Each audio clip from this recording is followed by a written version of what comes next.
നമസ്കാരം. 27 നക്ഷത്രങ്ങളിൽ കാർത്തിക നക്ഷത്രത്തിൻ്റെ ദോഷങ്ങളും പരിഹാരങ്ങളും അവർ ഭജിക്കേണ്ട ദേവതയും ഏതൊക്കെ ക്ഷേത്രങ്ങളിലാണ് പോകേണ്ടതെന്നും എങ്ങനെയൊക്കെയാണ് അവർ നമ്മുടെ ദോഷശാന്തി കർമ്മങ്ങൾ ചെയ്യേണ്ടതെന്നും അവരുടെ ഏതൊക്കെ ദശാകാലങ്ങളാണ് ദോഷമായിട്ട് വരുന്നതെന്ന് നമ്മൾ നോക്കുക. നമ്മൾ അപ്പോൾ ദശാകാലം എനിക്ക് അറിയില്ല എന്നാണ് നമ്മുടെ മറുപടി എങ്കിൽ നമ്മുടെ ജാതകത്തിൽ ഡേറ്റ് ഓഫ് ബർത്ത് വെച്ചിട്ട് നമ്മുടെ ജാതകം ഗണിച്ച് ജാതകത്തിൽ നമ്മുടെ ഈ വരുന്ന ദശാകാലങ്ങൾ ഏത് പ്രായത്തിലാണ് ഉൾക്കൊള്ളുന്നത് എന്ന് നോക്കിയിട്ട് അതിന് നമ്മൾ പരിഹാരങ്ങൾ ചെയ്യുക, ദോഷശാന്തി കർമ്മങ്ങൾ ചെയ്യുക. നിങ്ങൾക്ക് എല്ലാവർക്കും ചിലപ്പോൾ നിങ്ങളുടെ സമയം കടന്നു പോകുന്നത് ഈ പറയുന്ന ദശാകാലത്തിലൂടെ ആയിരിക്കാം. ആ ദശാകാലത്തിൽ നിങ്ങൾക്ക് ചിലപ്പോൾ പെട്ടെന്ന് ചിലവർ ഇപ്പോൾ രാഹുർദശയിൽ നിന്ന് വ്യാഴദശയിലേക്ക് കിടക്കുന്ന ആ സമയം ചിലപ്പോൾ വ്യാഴദശാകാലം വളരെ മോശമായതുകൊണ്ട് ചിലപ്പോൾ ചിലവർക്ക് എന്താണ് ആ സമയം വളരെ മോശമാണ്. പക്ഷെ അറിയില്ല ആർക്കും. കുറച്ചാൽ കഴിയുമ്പോഴായിരിക്കും പെട്ടെന്ന് ബിസിനസ് മോശം, സാമ്പത്തിക തടസ്സങ്ങൾ, വളരെ ബുദ്ധിമുട്ടുകൾ, അസുഖങ്ങൾ, പ്രശ്നങ്ങൾ ഓരോന്നായിട്ട് ഇങ്ങനെ നിരന്തരം ഇങ്ങനെ പുറത്തേക്ക് വന്നുകൊണ്ടിരിക്കും. അപ്പോഴാണ് നമ്മൾ ബുക്കും പൊക്കി പിടിച്ചുകൊണ്ട് ഒരു ജ്യോത്സ്യൻ്റെ അടുത്തേക്ക് ഓടും. അത് വേണ്ട. നമുക്ക് ഇങ്ങനെ നടക്കുന്ന സമയത്ത് നമ്മുടെ ഡേറ്റ് ഓഫ് ബർത്ത് വെച്ച് ഒരു കാൽക്കുലേഷനിലെത്തുക. ഇന്ന സമയത്ത് ഇന്ന തുടങ്ങും, ആ നക്ഷത്ര ദശാകാലം എനിക്ക് മോശമാണ്. അപ്പോൾ അതുകൊണ്ട് അത് മോശമാകുമ്പോൾ ഞാൻ എന്ത് ചെയ്യണം? മോശത്തിന് നിന്ന് കൊടുക്കുകയല്ലല്ലോ നമ്മൾ ചെയ്യുക. നമ്മൾ ചെയ്യേണ്ടത് എന്താ? ഉടനെ ആ ദശാകാലം നല്ലതാവാൻ വേണ്ടിയിട്ട് നമ്മൾ അതിന് വേണ്ട വഴിപാടുകൾ, പരിഹാരങ്ങൾ, കർമ്മങ്ങൾ ചെയ്യുക, മന്ത്രങ്ങൾ ജപിക്കുക, ഏതെങ്കിലും ഒരു ഗുരുവിൽ നിന്ന് എന്തെങ്കിലുമൊക്കെ ദീക്ഷയായിട്ട് കാര്യങ്ങൾ വാങ്ങിക്കുക, സ്ഥിരമായിട്ട് നമ്മൾ ഏതെങ്കിലും ഒരു മന്ത്രം ചാൻറ്റ് ചെയ്യുക. ഇതൊക്കെയാണ് ചെയ്യേണ്ടത്. അപ്പോൾ നമുക്ക് കാർത്തിക നക്ഷത്രത്തിൻ്റെ എന്താണെന്ന് നോക്കാം.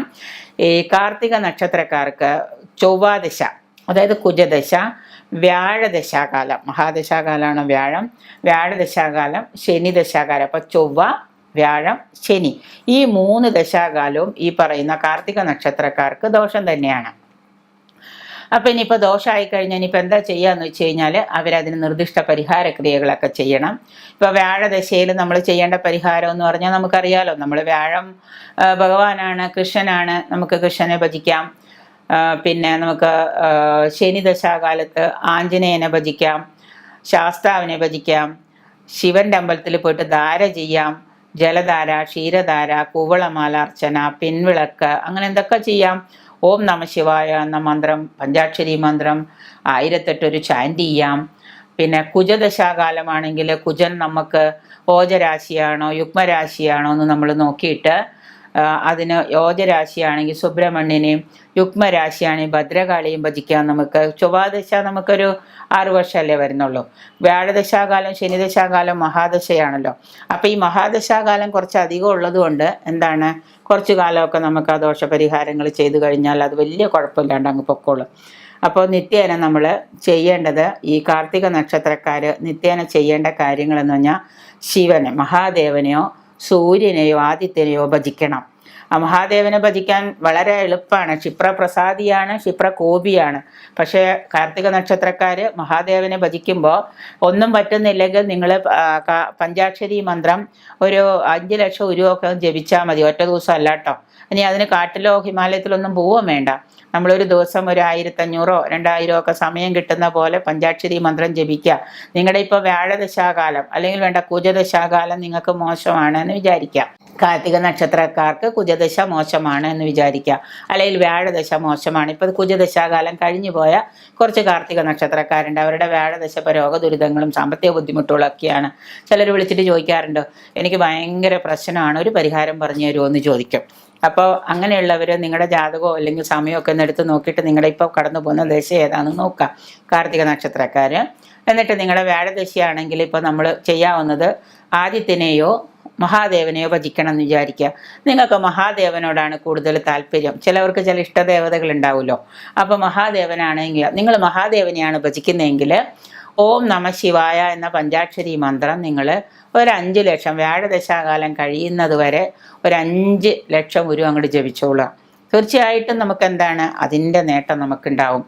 8 ലക്ഷം ജപിക്കാം, 5 ലക്ഷം കഴിഞ്ഞാൽ 8 ലക്ഷം ജപിക്കാം. അയ്യോ 8 ലക്ഷം എന്നൊക്കെ കേൾക്കുമ്പോൾ ഓം നമ ശിവായ എന്ന പഞ്ചാക്ഷരി മന്ത്രം 8 ലക്ഷം ജപിക്കാൻ ഒരു ബുദ്ധിമുട്ടുമില്ല. വ്യാഴദശാകാലം 16 വർഷമാണ് വ്യാഴദശ. 16 വർഷം കൊണ്ട് നിങ്ങൾക്ക് ജപിക്കാൻ ബുദ്ധിമുട്ടുണ്ടോ? ഇല്ലല്ലോ. പിന്നെ അത് പറ്റാത്തവർ ശിവനെയും ഭഗവാനെയും ജപിക്കാൻ പറ്റാത്തവർ ആദിത്യനെയാണ് ഇഷ്ടമെന്ന് വിചാരിക്കുക. നിങ്ങൾ ചെയ്യേണ്ടത് ആദിത്യ മന്ത്രം സ്തോത്രമുണ്ട്, മന്ത്രമുണ്ട്. രാവണന് പണ്ട് ബ്രഹ്മാവ് രാവണന് അമരത്വം കിട്ടാൻ വേണ്ടി പറഞ്ഞു കൊടുത്തിട്ടുണ്ട് ആദിത്യ മന്ത്രം. അത് എല്ലാ ദിവസവും രാവിലെ സൂര്യൻ ഉദിക്കുമ്പോൾ ഉദയ സൂര്യനെ നോക്കിയിട്ട് നമ്മളിങ്ങനെ ജപിക്കുക ആദിത്യ മന്ത്രം.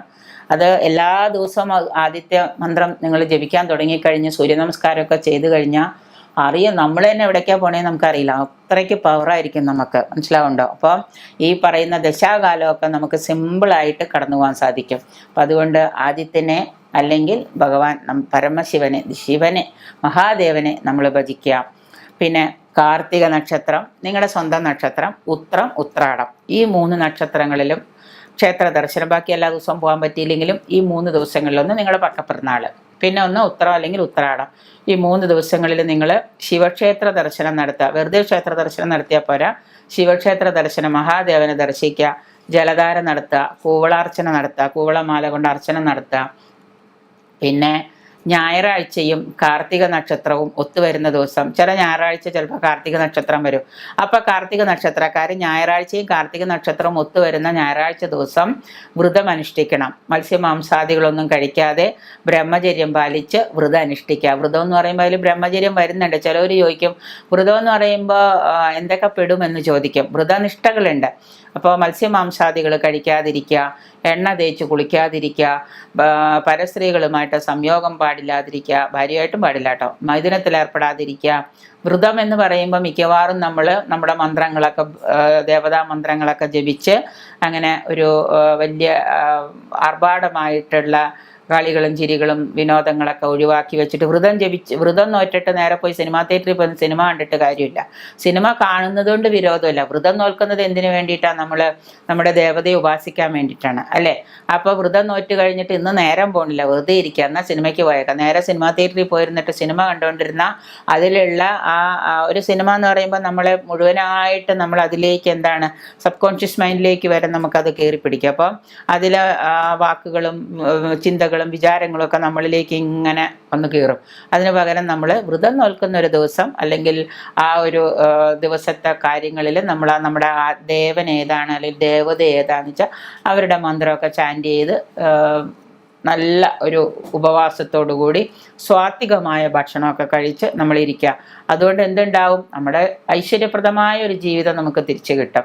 അപ്പോൾ അതുകൊണ്ട് എന്താ ചെയ്യേണ്ടതെന്ന് വെച്ച് കഴിഞ്ഞാൽ ഞായറാഴ്ചയും കാർത്തിക നക്ഷത്രവും ഒത്തുവരുന്ന ദിവസം കാർത്തിക നക്ഷത്രക്കാർ ആദിത്യ ഹൃദയം ജപിക്കുന്നത് നല്ലതാണ്. ആദിത്യ ഹൃദയം സംസ്കൃതത്തിലാണ് ആദിത്യ ഹൃദയം.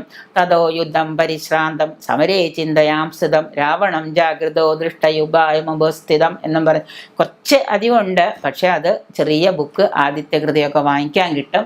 അപ്പോൾ ഞായറാഴ്ച ദിവസം കാർത്തിക നക്ഷത്രമാണ്. ഇനി അന്ന് കാർത്തിക നക്ഷത്രം അല്ല എന്ന് വെച്ചാൽ തന്നെയും ഞായറാഴ്ച ദിവസം നിങ്ങൾ ഈ പറയുന്ന കാർത്തിക നക്ഷത്രക്കാരെ ആദിത്യ ഹൃദയം ജപിക്കുന്നത് കൊണ്ട് നിങ്ങളെ ആരും ശിക്ഷിക്കുകയൊന്നുമില്ല, നിങ്ങൾക്ക് പണിഷ്മെൻറ്റും കിട്ടില്ല, നല്ലതേ വരുള്ളൂ. അപ്പോൾ അങ്ങനെയുള്ളവർ ആദിത്യ ഹൃദയം കൊച്ചു കൈബുക്ക് ഉണ്ട്. ഇനി അല്ലാന്നുണ്ടെങ്കിൽ പറഞ്ഞു തരുന്ന ഒരു ഗുരുവിൻ്റെ അടുത്ത് പോയിട്ട് ആദിത്യ ഹൃദയം അറിയുമെന്ന് ചോദിക്കുക. അറിയുമെന്നുണ്ടെങ്കിൽ അതൊരു ബുക്കിൽ നോക്കിയിട്ട് എഴുതി തെറ്റുകൂടാതെ എഴുതിയെടുത്ത് അത് കുറച്ച് ദിവസം, ഒരു 21 ദിവസം, ഒരു മനുഷ്യൻ്റെ ജീവിതം ചിട്ടപ്പെടുത്താൻ 21 ദിവസം മതി. അപ്പോൾ 21 ദിവസം നമ്മൾ നിർബന്ധമായിട്ട് ആ മന്ത്രം ആദിത്യ ഹൃദയം എല്ലാ ദിവസവും രാവിലെ ഉദയ സൂര്യനെ നോക്കി ഒന്ന് ജപിച്ചു കഴിഞ്ഞാൽ, പാരായണം ചെയ്ത് കഴിഞ്ഞാൽ അത് കാണാപ്പാടോ ബൈഹാട്ടാവും. അങ്ങനെ നമ്മൾ എല്ലാ ദിവസവും അത് ചെയ്യുക, എല്ലാ ഞായറാഴ്ചയും ചെയ്യുക. കാർത്തിക നക്ഷത്രവും ഞായറും ആണെങ്കിൽ വളരെ വിശേഷമാണ്. ഇനി കാർത്തിക നക്ഷത്രം അല്ല എന്നുണ്ടെങ്കിൽ എല്ലാ ഞായറാഴ്ച ആദിത്യ ഹൃദയം ഉദയ സൂര്യനെ നോക്കി നമ്മൾ പാരായണം ചെയ്യുക. പിന്നെ കൂടാണ്ട് മകയിരം, പുണർദം, ആയില്യം, അനിഴം, തൃക്കേട്ട ഈ നക്ഷത്രങ്ങൾ നമുക്ക് പ്രതികൂല നക്ഷത്രങ്ങളാണ്. കാർത്തിക നക്ഷത്രക്കാർക്ക് നിങ്ങളുടെ അനുകൂല നിറം, കാർത്തിക നക്ഷത്രത്തിൻ്റെ അനുകൂല നിറം എന്ന് പറയുന്നത് റെഡ് തന്നെയാണ്, ചുവപ്പാണ്. പിന്നെ കാവി വസ്ത്രം ഈ കാർത്തിക നക്ഷത്രക്കാരുടെ അനുകൂല കളറാണ്. നിങ്ങളുടെ കാർത്തിക നക്ഷത്രക്കാരുടെ ദേവത അഗ്നിയാണ്. ദേവത മന്ത്രം ഓം അഗ്നേയേ നമ എന്നാണ് മന്ത്രം. അഗ്നിയാണ് ദേവത. മന്ത്രം ഓം അഗ്നേയേ നമ എഴുതിയെടുത്തിട്ട് 108 പ്രാവശ്യം അതിൽ കൂടുതലോ നിങ്ങൾ ചാൻറ്റ് ചെയ്തോളുക. അത് നിങ്ങൾക്ക് കൂടുതൽ നിങ്ങളുടെ ഈ ദശാകാലങ്ങൾ ദോഷം മാറാനായിട്ട് നല്ലതാണ്. ഇനി ദശാകാലം മാത്രമേ നിങ്ങൾ നോക്കുന്നുള്ളൂ എന്ന് വിചാരിച്ചിട്ട് ഇതൊന്നും ചെയ്യാതിരിക്കേണ്ട. ഇതൊക്കെ എപ്പോൾ ചെയ്താലും നല്ലതാണ്. പ്രത്യേകിച്ച് 3 ദശാകാലങ്ങൾ ദോഷമുള്ളത് കൊണ്ട് ആ ദശാകാലങ്ങളിൽ ഇത് ചെയ്യുന്നത് ഒരുപാട് നന്നായിരിക്കും.